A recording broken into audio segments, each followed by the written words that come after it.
That's right. Today we have learned that dozens more residents at Life Care facility in Kirkland have tested positive for coronavirus. But right now we're standing half a mile away in front of the gardens at Juanita Bay because we also learned today that this senior living community has had its first case of coronavirus. But first, let's talk about Life Care Center. So a spokesperson announced that every resident has been tested and they got 35 test results back. So far, there have been, again, 31 confirmed cases, 1 negative and 3 non-conclusive. They're still waiting on results of 20 more residents. Again, these are the residents that are still inside that facility. The staff, including the 65 who have shown symptoms, they have not been tested. But just a 3-minute drive away, however, the Gardens at Juanita Bay assisted living home had their first presumptive positive COVID-19 case. Julie Schuler's 94-year-old mother lives there and got an email about it today.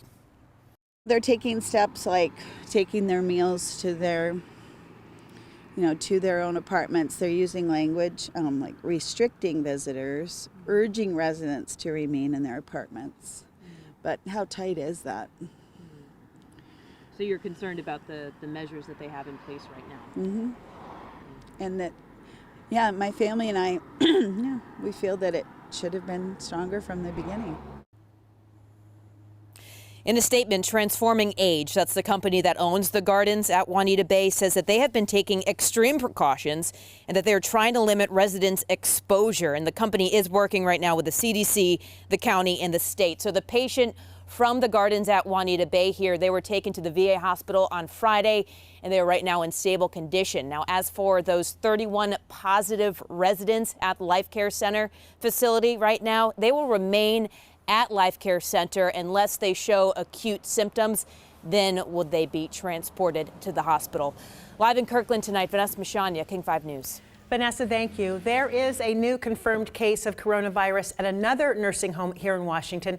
The Snohomish Health District is investigating the presumptive positive test at the Josephine Caring Community Center in Stanwood. The patient is a woman. She's in her 70s. The same building also houses an early learning and child care center. Staff members are checking on residents every few hours, and that child care center is being kept separate from the long-term care facility.